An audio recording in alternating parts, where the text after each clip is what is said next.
Welcome to Our Girl Relationships.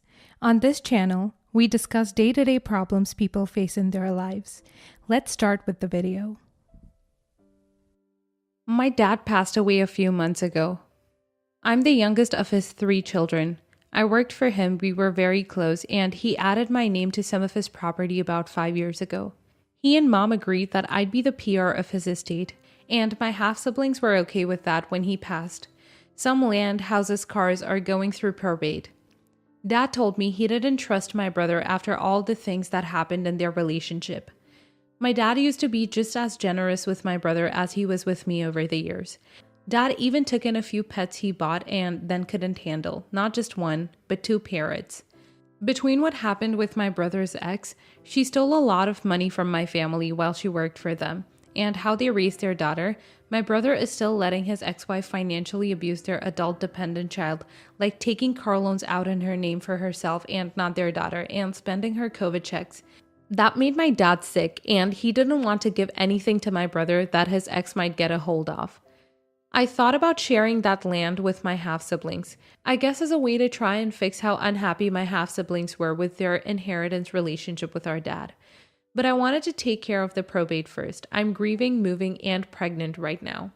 A few months ago, we all agreed to sell my dad's assets, pay dad's bills with that money, and then split the money instead of owning dad's estate jointly. They read a rough draft via email about that and liked it and said to mail them copies and they'd sign. And then my brother called me to say that they weren't comfortable with signing the agreement until I gave them an equal share of the land our dad had given me back in 2017, meaning I wouldn't be able to sell anything. We'd all be stuck owning things together unless I gave them land now. My dad had 1 credit card in his name with a $7,000 balance on it, and I needed to sell something from the estate to take care of that debt. My brother even said it felt awkward and knew it came off as a personal attack. He said it was mostly our sister, the one who had basically no relationship with our dad, who was making this an issue. He said she needed the reassurance of me sharing the land first before she felt comfortable taking care of probate. He said it wasn't fair that dad had also given me other things as well, basically making it seem like sharing this land would be the least I could do since dad gave me more. The more I thought about this, the more confused I got. I'm angry and annoyed that they think they can try to force my hand like this. I'm also not close to them, and it feels like they're trying to bully me now that dad's gone. They didn't have the same kind of relationship my dad and I did. I moved out of state and still visited monthly. My siblings rarely called or came by. I lost my dad in my early 30s. They've had many more decades to have a relationship with him. Will I be the a-hole if I didn't share? Not the a-hole. Sounds like another episode of family finding their opportunity to leech off of whatever your dad left. I hope you find a way to sort this through, or someone with more knowledge comes here and helps. It's not their place, and now is not a good moment to ask for something they didn't earn or deserve. I'm also sorry for your loss and hope your pregnancy goes well. Why do they feel entitled to the land you've had since 2017? That shouldn't even be something worth mentioning because it was something gifted to you before his death. Your father told you how he wanted things to be, and you're trying to be as generous with your half-siblings as you possibly can with what is left of your father's assets, and something you've had your name on for years simply doesn't count as one of his assets in my book. You may want to get legal guidance on the matter, but I wouldn't give them anything that wasn't agreed upon. Doesn't sound like they did much to deserve anything from your father anyways. Good luck, OP, and I'm sorry for your loss. Not the a-hole. You don't need them to sign anything. Talk to an estate attorney that has a free consultation and pick their brain. Pretty sure you can petition the probate court to make you executor and distribute the remaining balance of the estate as your father wanted. Set up a trust account to put your brother's money into so his ex-girlfriend doesn't bleed him dry. The land is not part of the estate since it has been deeded into your name. You don't need their permission or a signature on a letter as long as the court appoints you as executor, and I don't think they're going to do all the work to get his bills paid or to distribute his assets. You can politely let them know that the land is in your name and will not go through probate court, nor will it be considered part of the estate. It's gross that they're trying to hold out to get the property by withholding the signatures that you don't even need. Don't cave to their petty demands. Bottom line, property isn't part of the estate and is yours to do with as you please. Sorry for your loss and the greedy siblings. Good luck with everything and the pregnancy.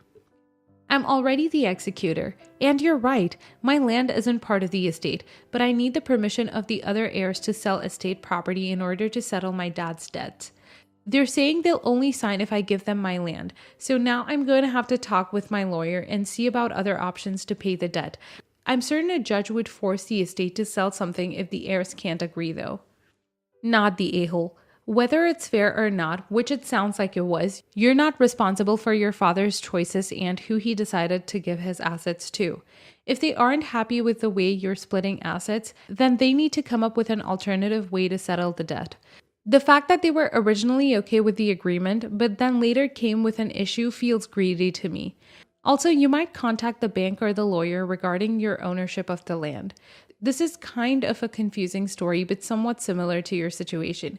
My husband's grandparents passed away a few years ago and left the house to their 3 kids, his mom, his aunt, and his uncle. One of my husband's brothers bought out the uncle's share of the house to help cover some legal fees. My husband's brother and his wife moved into the house for a while so the house could be kept up. And then later, they refinanced and bought out the other 2 siblings, his mom and his aunt. Long story short, there may be a workaround on selling your portion of land, but I would get a legal opinion on it. Next story.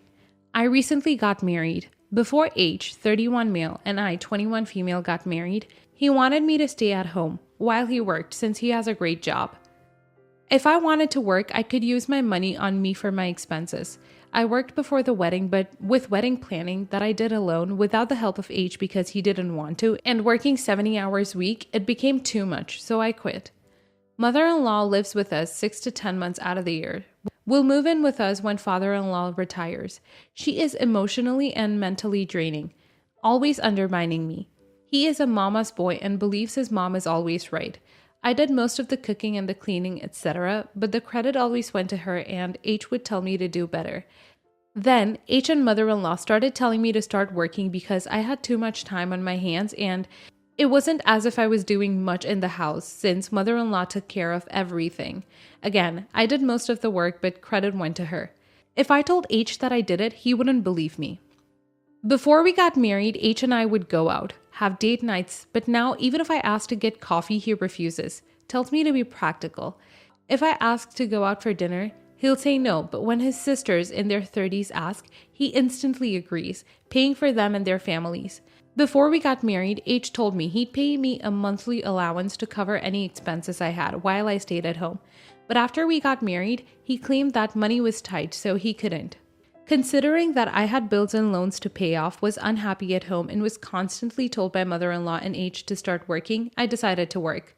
Mother-in-law went back, so now I work and do everything in the house. Will help taking care of his niece since his sister lives with us.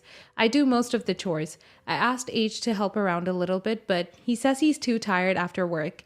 He works from home while I don't, and that if I expect him to help out in the house, I need to start paying him half the mortgage. I refused because I'm only asking him to help a little.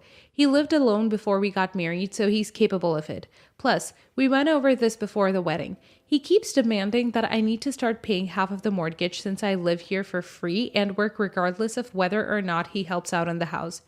He's very comfortable with money, not struggling at all. He also gets money from father-in-law monthly. I do all the chores, all the cooking, buy things for the house, furniture, decor, and necessities because mother-in-law wouldn't let me when she was here. I also paid for 2 mini vacations we took while he claimed that paying for the honeymoon was more than enough. I make less than half of what he does. I'm rarely consulted for decisions in the house. Father-in-law, mother-in-law, sister-in-law, and H make all the decisions. I'm never made aware of any plans. I already do more than what we agreed to before the wedding while working. I don't think I need to pay him anything. Am I the a-hole for refusing to pay him half the mortgage? I don't get these kinds of posts. Can you not see all the red flags waving in your face as you type this? You're not a wife. You're a slave to this entire family. Your H doesn't respect you, and neither does the rest of H's family. You will never do anything good enough or be good enough for them. You've been bamboozled into giving your life away to be their servant and whipping girl. And if you have kids, good luck getting to have any kind of say in anything regarding parenting them. Get the frick out ASAP, not the a-hole. OP, like many other women, has probably been raised to not see these behaviors as red flags. She's probably here because When she asks the people closest to her if this behavior is problematic, they're telling her it's nothing to worry about, it's completely normal, or she's not trying hard enough. When you've been raised wearing rose-tinted glasses, red flags just look like flags.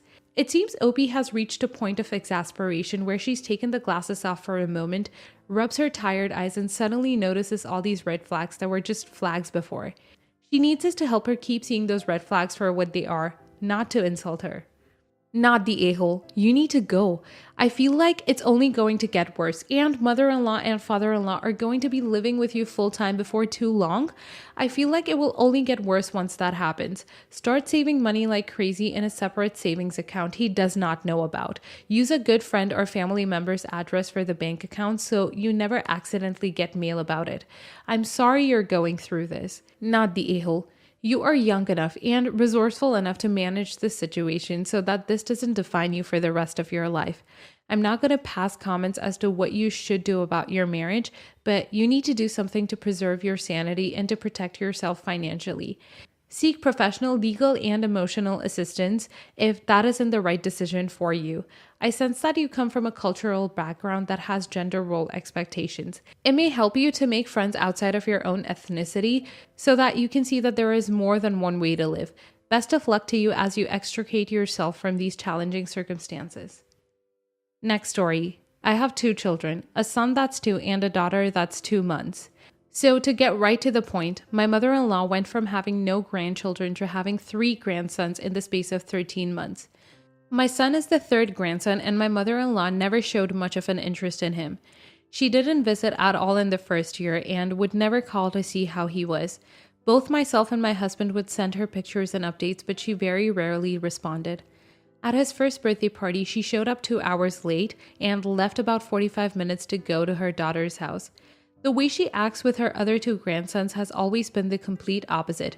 She would visit them regularly, and on the rare occasions she responded to pictures of our son, it would be with pictures of the other 2 boys. Fast forward to this year, and our daughter was born. My mother-in-law was delighted as it was her first granddaughter. She's visited us numerous times to see our daughter, but completely ignores our son every time. He tries to interact with her, and she says, "Not now, I'm holding the baby," and other similar phrases. This bothers me as it hurts to see him pushed to the side like that. I feel if she's not interested in her grandson, then why be interested in her granddaughter? I told her she couldn't come to my house to exclude my son while interacting with and spoiling my daughter. She shows up with gifts for my daughter and never brings anything for my son. This resulted in an argument as she said she's entitled to spoil her granddaughter if she wants to. I responded by telling her until she can treat my children equally, she won't be seeing either of them. If she doesn't want to buy anything for my son, that's perfectly fine. I don't expect her to, but I won't have him growing up watching his sister get spoiled by her when he's completely ignored by her. She called me an ungrateful witch and left. Since then, my sister-in-law and brother-in-law have both said I'd be an a-hole to deprive my daughter of that relationship, and I just need to suck it up for the sake of my daughter. My husband agrees with me and is on my side completely, but their reaction has me doubting myself. So, will I be the a-hole for not allowing my mother-in-law to see my daughter because of how she treats my son? Not the a-hole. As someone who grew up with a younger brother and grandparents who treated us the same way, I was the only girl in the family. I can tell you with certainty that you're doing the right thing. It took years and years of talking it out before my brother and I had a decent relationship because of the differences in the way our grandparents treated us. And good on your husband for having your back. Thank you for your perspective, and I'm so sorry that happened to you. I would never want that for my children. I've always been close to my siblings and would love for my children to be able to have the same bond. I'm glad you and your brother are at a place where you have a good relationship. Not the a-hole. You have 2 children and you need to look out for both of them. The evidence of the lifelong mental issues of young children who feel unloved by a family figure, which is a grandmother, suggests that it could really mess your son up if it continues for years. It's not about the gifts, but the image she presents of not loving your son. Not the a-hole. Unequal treatment is really damaging to little ones. If you let this continue, your boy will think that there is something wrong with him and that he is unworthy of being showered with affection like his sister. Grandparents don't have the right to play psychological games with kids. They don't get to set the rules and interactions with kids, and they don't have the right to be a-holes. Additionally, it is not only damaging to the one left out, the one who is spoiled often gets a kind of survivor guilt, realizing that they've been singled out as the special one over their sibling.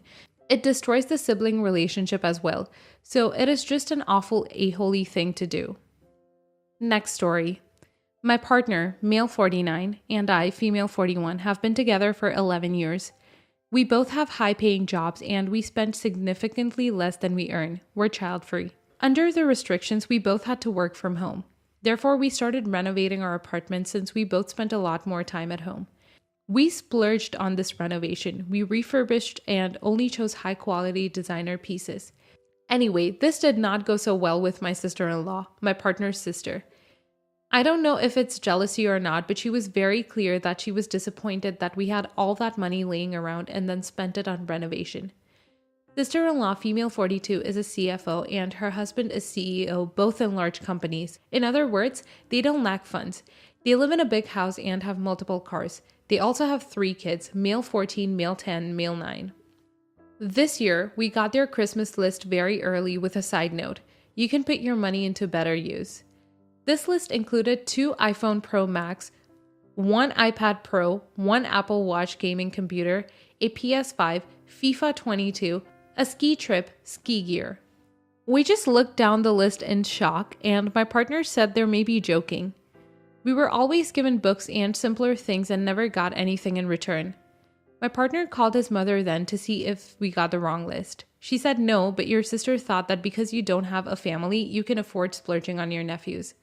My partner then told me that that's really not much to do and that maybe we should get some of the stuff on the list. I completely refused and told him the kids weren't our responsibility at all and that we should ignore the list and just do the usual. He told me fine. I will get them from my own money then. We have joint account as well as private ones. So I know I can't tell him what to do with his own money, but I feel so mad and have been sulking this whole weekend. He thinks I'm an a-hole for it. Am I the a-hole for refusing to chip in and still be sulking even if the money doesn't come from my own pocket? In my defense, I never cared about money. I would have gladly helped should they need it. I just feel like they're using us and that they don't see us as family. Not the a-hole. The little side note on the list would be enough for me to not want to buy them anything anyway. Christmas gifts are not about the price but the cost. You do not owe them anything. You're not the a-hole. But your husband is for sulking and for not sticking up to his own sister. Take the money you would have spent on the expensive gifts and donate the money in the child's name. Then send a note to your sister that says, due to your more than adequate income, we decided to pay it forward this year in your child's name, as they will get plenty of expensive gifts while some children get none.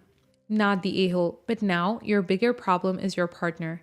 The fact that he's willing to indulge his sister's rude and crass behavior means that she will go even further next time. Is he always like this with his family?